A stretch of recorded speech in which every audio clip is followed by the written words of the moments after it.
अच्छा इधर इसका 17.5 का पार्ट बी देखिए जरा।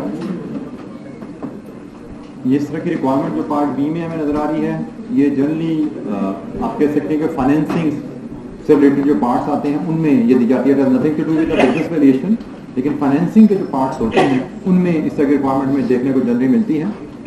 Calculate earning per share for each company in the year when all the convertible and warrants remained outstanding for the whole period, and for the first full year following conversion of all the convertible in the convo and exercise of all the warrants in the bond. उसने कहा जी एक आप P&L बनाइए before the exercising option और एक P&L बनाइए after first year after the exercising option, दोनों cases में। और profit for each company are currently 1.2 million each year before the interest and tax. Corporation tax rate is 50%. Assume that the new cash raised by the company will be invested to earn 10% each year before taxation. तो हमें P&L बनाने हैं दो, एक before और एक after.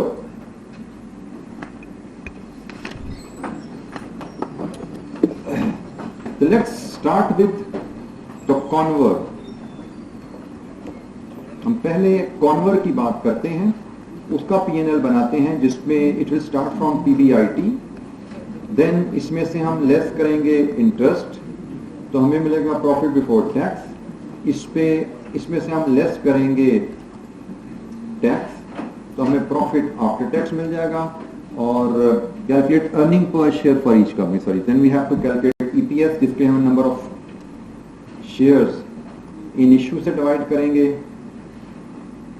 तो हमें EPS मिल जाएगी जी। ये हमारा फॉर्मेट है और हमें EPS की रिक्वायरमेंट है दो सिनेरियोज में, एक करंट और एक after conversion. In this case हम डेटा रुपीज में ही हैंडल कर लेते हैं, 1.2 मिलियन ही है, थोड़ी सी अमाउंट ही है, प्रॉफिट को इतनी बड़ी फिगर नहीं है। तो current scenario profit before interest and tax 1200 है, सॉरी 1.2 मिलियन है।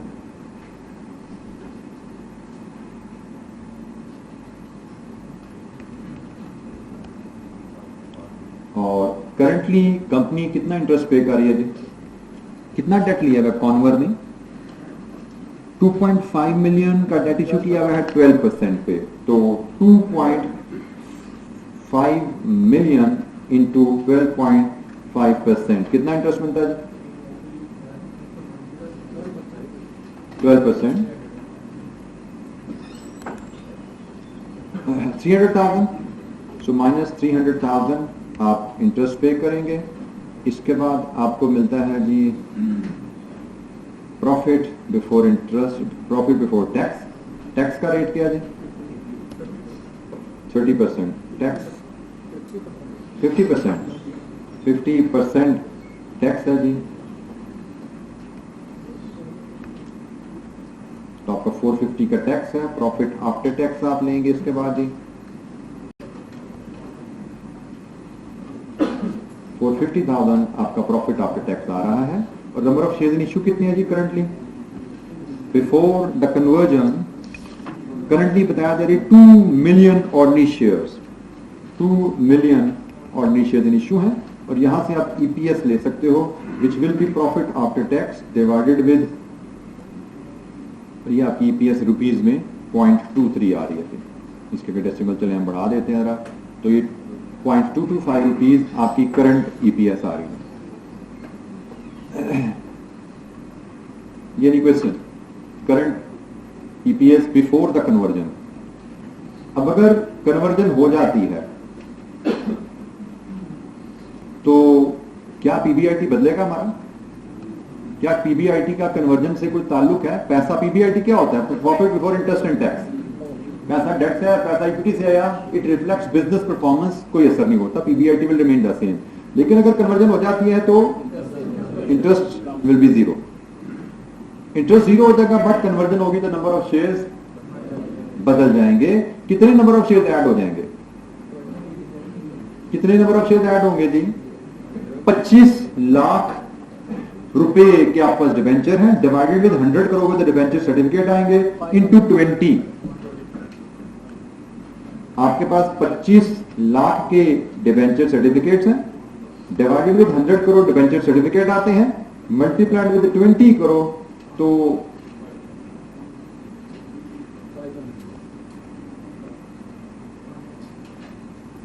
आपके नंबर ऑफ कन्वर्टेबल इशू आ जाएंगे, शेयर आ जाएंगे 5 लाख। सो 25 लाख बटा 100 इंटू 20, 5 लाख आपके शेयर इशू होंगे and your revised EPS under this scenario will be 0.24 rupees. कॉन्वर की बात करें, करंट उसका ईपीएस क्या है और उसकी ईपीएस आफ्टर कन्वर्जन क्या होगी? जी एनी क्वेश्चन? अच्छा जी, अब जरा वॉरन की तरफ चलते हैं। वॉरन का सिनेरियो क्या है? वॉरन का हमारा पीबीआईटी हमें जो दिया गया है कितना है जी? It is the same current and after exercise हम कह देते हैं इसको जी। तो it is current is the same 1.2 million. Current scenario में are we paying any interest? Do we have any information on the interest payment? We don't have any information on interest payment.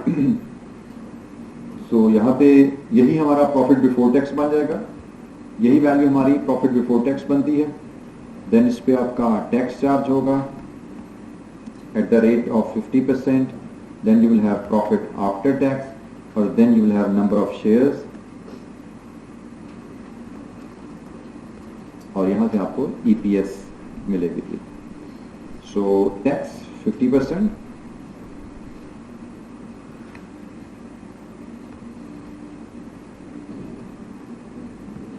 profit after tax,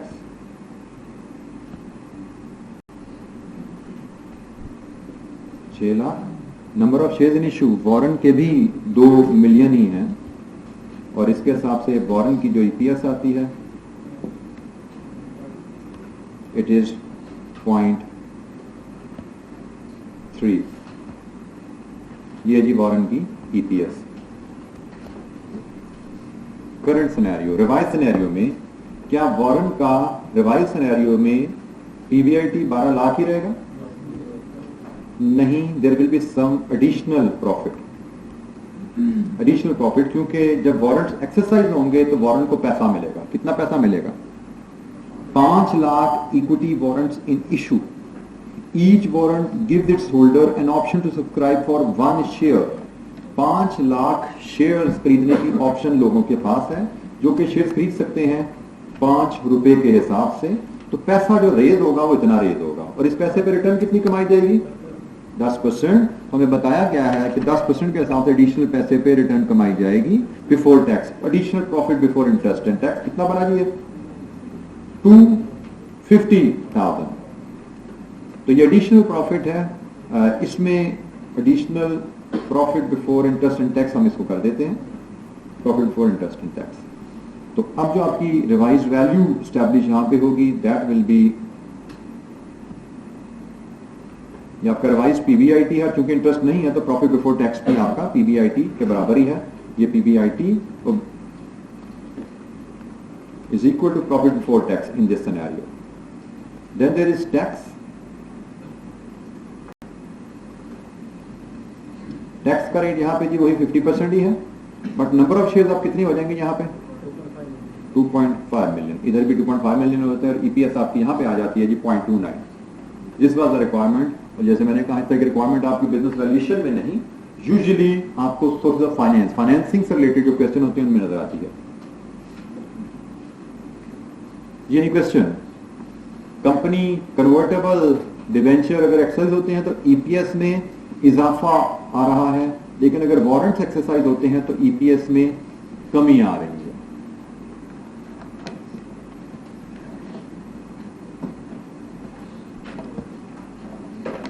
any question, कोई सवाल? अच्छा, ये debentures valuation, date valuation में हमारी थोड़ी discussion complete हुई। अब हम कुछ कंप्रीहेंसिव क्वेश्चंस की तरफ चलेंगे जिनमें से कुछ क्वेश्चन नोट्स में हैं और फिर दोबारा क्वेश्चन बैंक की तरफ आएंगे। 3 क्वेश्चन हमारे पास नोट्स में शामिल हैं, उसके बाद 7 क्वेश्चन हमें क्वेश्चन बैंक से करने हैं। तो बिजनेस वैल्यूएशन पे हमें 10 कॉम्प्रिहेंसिव क्वेश्चन हमारे प्लान में है। पहला क्वेश्चन है जी Z। The first question is on page 121, Z Limited.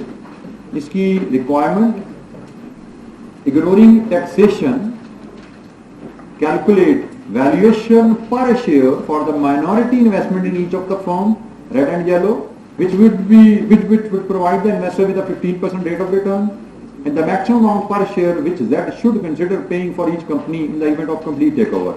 अगर आपने माइनॉरिटी शेयर लेने हैं तो क्या प्राइस पे करना चाहोगे, अगर आपने कंप्लीट टेक ओवर करना है तो क्या प्राइस पे करना चाहोगे।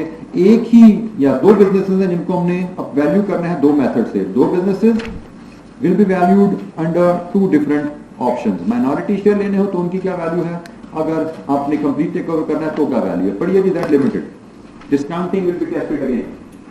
अच्छा, यहाँ पे आपको सिनेरियो समझने के लिए उसने कहा जी अगर आप माइनॉरिटी शेयर, उसने कहा करंट पॉलिसीज हमें दी गई है रेड की और येलो की। जेड 2 कंपनीज को अक्वायर करने के बारे में सोच रहा है, आइदर उनमें से उसने लेनी है रेड या येलो। उसने उन दोनों की करंट डिविडेंड पॉलिसी में बताई है और फिर हमें बताया है कि अगर कंप्लीट टेक ओवर किया जाएगा तो there are some other benefits which can be obtained, जिसमें उसने मार्केटिंग कॉस्ट में सेविंग का जिक्र किया है, कुछ एडिशनल ऑफिस स्पेस के शायद या लैंड के बेचने का जिक्र किया हुआ है, ऑफिस स्पेस बेचना है। और फिर उसने रिवाइज डिविडेंड पॉलिसी भी कही है कि जब कंप्लीट टेक ओवर होगा there will be certain changes in business operation, जिसकी वजह से रिवाइज डिविडेंड पॉलिसी भी बदलेगी। हमारे पास 2 रिक्वायरमेंट है कि अगर माइनॉरिटी शेयर लेते हैं तो वैल्यू बताइए क्या है पर शेयर, और अगर आप कंप्लीट टेक ओवर में जाते हैं तो मैक्सिमम अमाउंट पर शेयर आप क्या देना चाहेंगे। तो रूल यहां जरा सीख लीजिए कि अगर आप माइनॉरिटी शेयर ले रहे हैं then your benefit will only be restricted towards the current dividend policy. So the price that you should be willing to pay will be PV of current dividend stream. लेकिन अगर आप complete take over पे जाते हैं then your benefits will come from 2 ways. एक internal efficiency जिसमें cost saving और land office की सेल है, और दूसरा रिवाइज्ड डिविडेंड स्ट्रीम। सो आपको फिर वहां से वैल्यू रिवाइज डिविडेंड स्ट्रीम और जो अदर बेनिफिट्स हैं उनको इनकॉर्पोरेट करके डिटरमिन करनी है। सो हम पहले केस में जाते हैं जिसमें हम माइनॉरिटी शेयर्स की बात करते हैं, और माइनॉरिटी शेयर्स की जब हम बात कर रहे हैं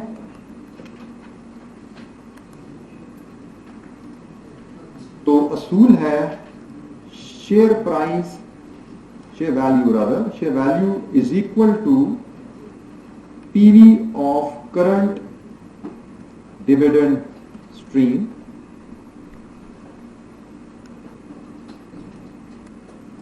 discounted at 15%। ये जी आपका माइनॉरिटी शेयर वैल्यूएशन के लिए आपका असूल आ गया।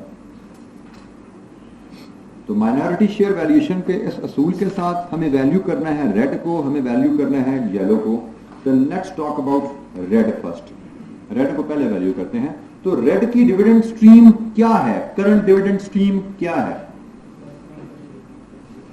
उसने कहा जी करंट डिविडेंड स्ट्रीम क्या है कि रेड ने पहला डिविडेंड देना है साल बाद, मतलब रेड का D1 है कितना जी 0.30, और इसके बाद क्या होना है जी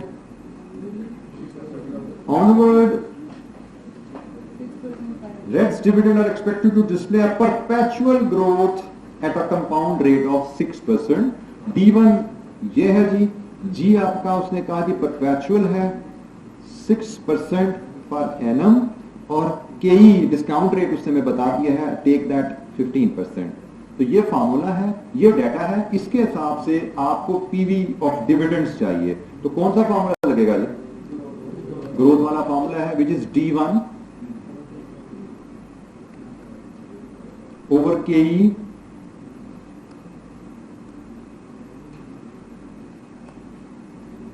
minus G. This will give you the share price. कितनी है?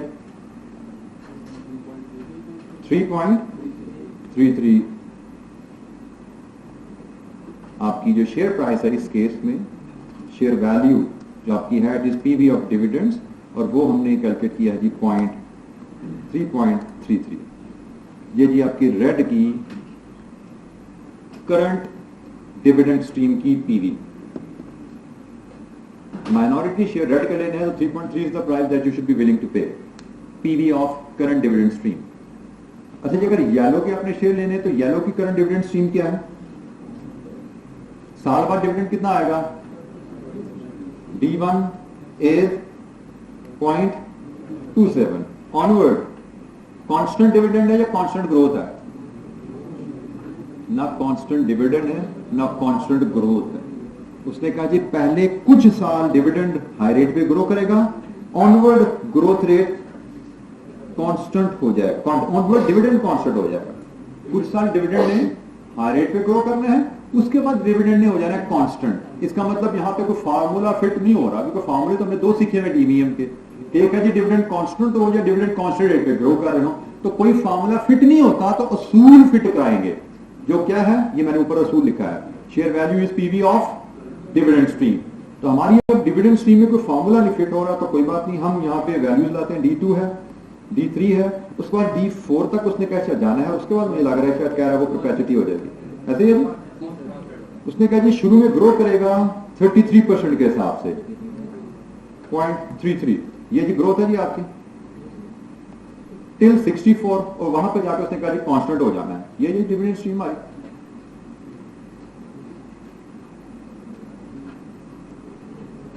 ये आपका कैश फ्लो पीरियड है और ये आपका डिविडेंड है, और ये डिविडेंड आपका आ रहा है रुपीज में आ रहा है।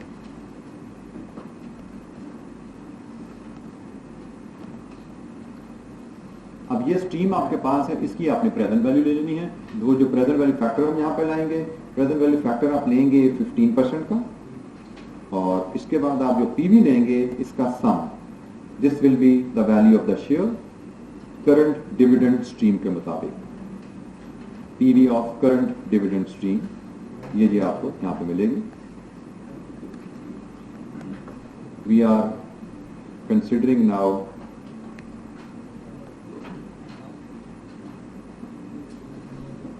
येलो। अब हम इस वक्त येलो की बात कर रहे हैं। ये येलो की करंट डिविडेंड स्ट्रीम है, उसका 15% प्रेजेंट वैल्यू फैक्टर लेंगे और उसके हिसाब से फिर हम प्रेजेंट वैल्यू कैलकुलेट करेंगे। जी जनाब, 15% एक साल 0.870, 15% 2 साल 0.756, 3 साल 658, और 4 से परपेचुटी है। This is delayed perpetuity. तो डिलेड परपेचुटी का तरीका क्या है? 1/r minus annuity factor of the delay. अच्छा, यहां पे एक ये फैक्टर भी है, दूसरा तरीका वो भी है जो हमने पीछे सीखा था, multiplied with present value factor of delay. Delayed perpetuity को हैंडल करने के मैंने आपसे शुरू में कहा था 2 तरीके होते हैं, दूसरा तरीका आगे चल के बात कर लेंगे। एक तरीका हमने जो पहले सीखा था 1/r minus annuity factor of period delay. जैसे एन्युटी फैक्टर यहां से माइनस कर दो 3 साल का, या दूसरी ऑप्शन है मल्टीप्लाई कर दो 3 साल के प्रेजेंट वैल्यू फैक्टर का। दोनों ऑप्शन वर्क्स इक्वली वेल। सो मैं रिपीट आपके सामने, ये अगर ऑप्शन रखूं तो एक ऑप्शन हमने कहा जी ये है, और दूसरी मैंने आपसे जो कहा पहले हमने जो सीखी हुई है, विच इज 3 साल का एन्युटी फैक्टर। बताओ मुझे क्या आ रहा है जी? 15% 3 साल एन्युटी फैक्टर इज 15% 3 साल एन्युटी फैक्टर इज 2.283। ये दोनों फैक्टर सॉल्व करेंगे, सॉरी ये माइनस होता है, दोनों फैक्टर को सॉल्व करेंगे, they will give you similar result. Same factor आएगा। आप multiply with present value factor कर लो 3 साल का, या माइनस कर दो एन्युटी फैक्टर 3 साल का। इन कंपोनेंट्स को सॉल्व करेंगे, आपका आंसर सेम आना चाहिए। क्या आ रहा है फैक्टर यहाँ पे? 4.387, 386, नीचे क्या आ रहा है? 384। राउंडिंग ऑफ डिफरेंस है, कोई इशू नहीं है। ये सिमिलर आंसर ही कहलाता है, राउंडिंग ऑफ डिफरेंस है। तीसरे डेसिमल में जाके फर्क आ रहा है, राउंडिंग ऑफ का फर्क है। आप इस तरीके से कर लीजिए, इस तरीके से कर लीजिए, कोई हर्ज नहीं है, दोनों एक्सेप्टेबल मेथड्स हैं। ठीक है जी। सो नीचे वैल्यू बोल लीजिए पहली वैल्यू आ गई आपकी 0.23, लास्ट वैल्यू क्या है जी? आप ये जो फैक्टर लिखा हुआ है इसके हिसाब से अगर चलेंगे तो it will B 4.387, 2.81 and this is the share price, share value 3.63। Yellow की शेयर वैल्यू 3.63। जी एनी क्वेश्चन? ये है जी सिनेरियो कि अगर आप माइनॉरिटी शेयर एक्वायर करें। अच्छा, दूसरी ऑप्शन की तरफ चलें जहां पे वो कह रहे हैं कि आप फुल टेक ओवर में जाएं। तो फुल टेक ओवर केस में share value in case of full take over it will be PV of revised dividend stream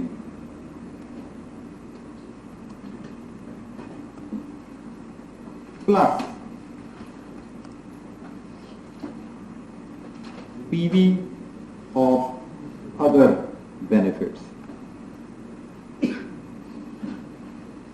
क्योंकि इस सिनेरियो में जब आप फुल टेक ओवर पे जा रहे हैं तो आपके बेनिफिट्स अब दो हैं, सिर्फ डिविडेंड स्ट्रीम आपका बेनिफिट नहीं है। फुल टेक ओवर के केस में आपके दो आपके रिटर्न्स आ रहे हैं। तो हम इसको एक टेबल की शेप दे देते हैं। यहाँ पे हम यहाँ पे रेड और येलो की इंफॉर्मेशन ले आएंगे और इसको हम एक टेबल की शेप में यहाँ पे डिटरमिन कर लेते हैं। मैक्सिमम प्राइस क्या पे की जा सकती है वो यहाँ से हम एस्टैब्लिश कर लेंगे।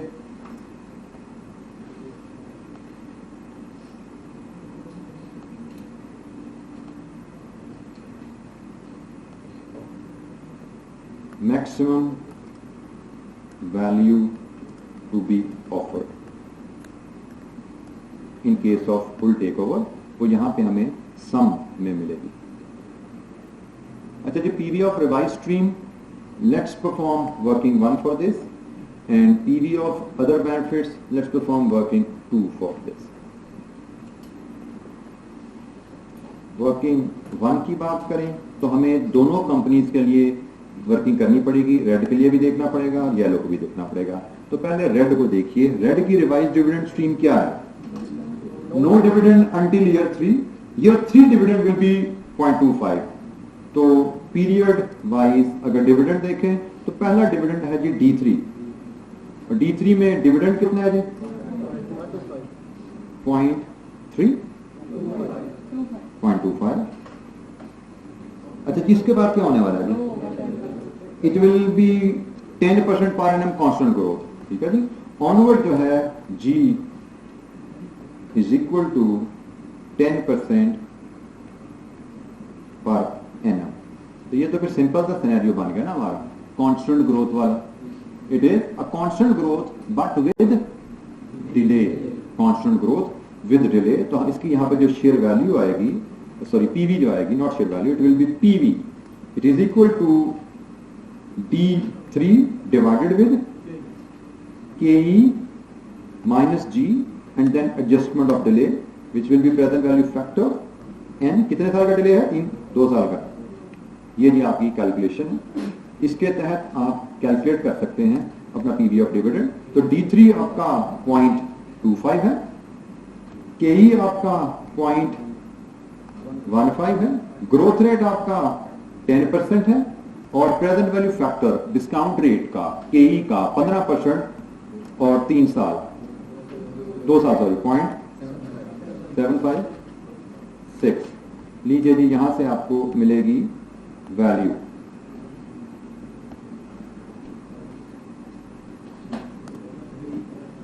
कितनी है जी? 3.78। ये आपको वैल्यू मिली है PV of revised dividend stream red का रिवाइज्ड डिविडेंड स्ट्रीम की पीवी 3.78।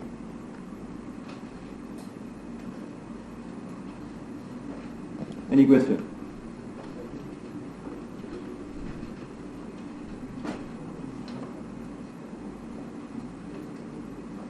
इसी अंदाज में आपको येलो की रिवाइज्ड डिविडेंड स्ट्रीम लेनी है, उसकी पीवी लेनी है जी। येलो की revised dividend stream, no change in total dividend in year 1 to 4।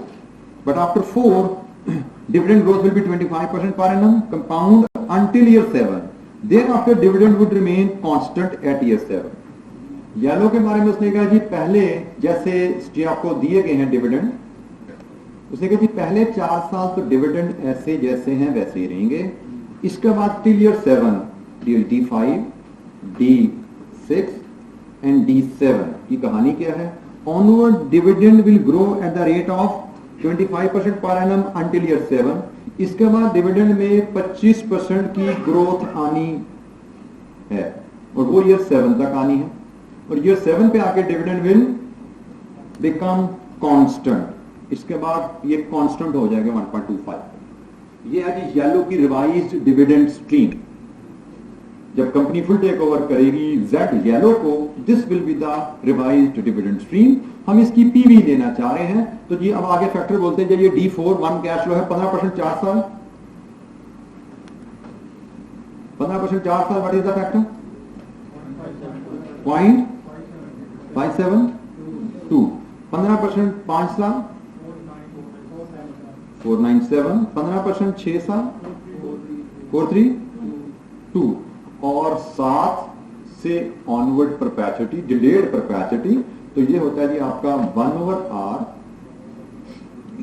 1/0.15 multiplied with 6 साल का फैक्टर, क्योंकि 6 साल का डिले है 0.432. यही है फैक्टर. अब आप प्रेजेंट वैल्यू ले सकते हैं, cash flows multiplied with the factor. आखिरी फैक्टर क्या बन रहा है जी आपका? 2.88 है फैक्टर, या वैल्यू बोल रहे हो? Factor is 2.88 multiplied with 1.25 3.6 and then your sum is 5.62. So PV of revised dividend scheme of yellow is 5.62. उसने जी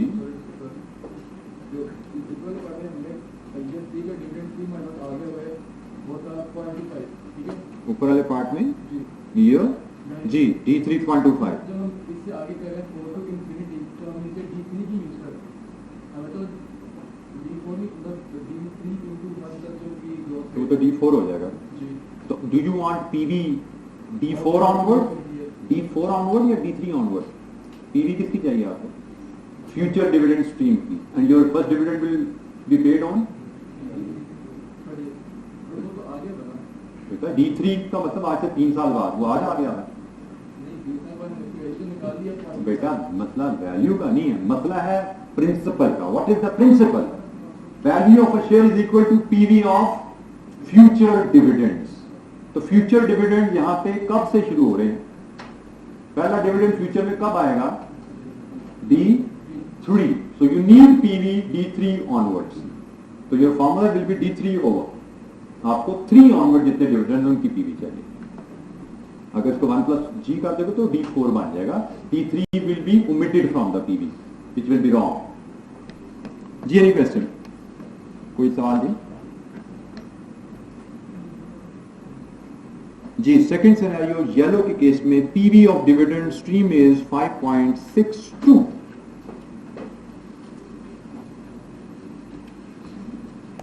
अब हमें पीवी ऑफ अदर बेनिफिट्स चाहिए, जो कि in both the case will be the same. Red का case हो yellow का case हो वो सेम ही होगा. हम सेम वैल्यू कैलकुलेट करेंगे और दोनों जगह फीड कर देंगे. So working to PV of other benefits. अच्छा जी, अदर बेनिफिट्स जो हमारे पास हैं अगर हम देखें तो उसने कहा जी 2 हैं. एक है आपकी कॉस्ट सेविंग और एक है आपकी disposal of office space. Cost saving का पीरियड, उसका cash flow and then present value factor at 15% and then present value क्या है?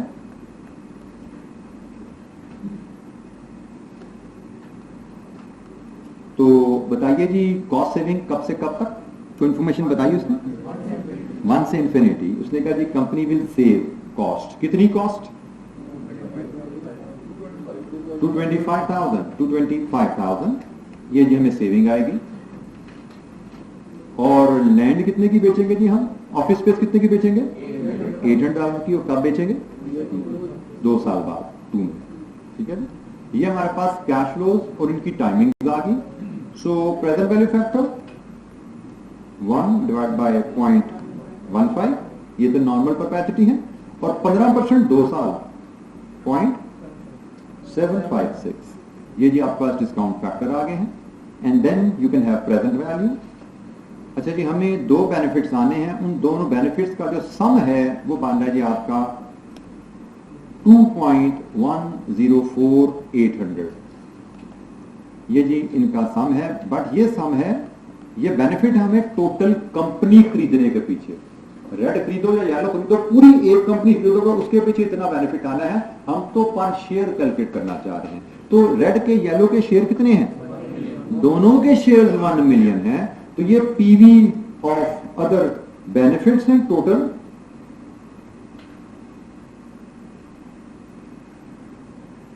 ये आपकी total PV of other benefits हैं। इसको नंबर ऑफ शेयर से आप डिवाइड करेंगे तो पीवी पर शेयर आपको मिल जाएगी। तो नंबर ऑफ शेयर है आपके पास 1 मिलियन और आपके पास जो वैल्यू पर शेयर आ जाएगी इस तरह।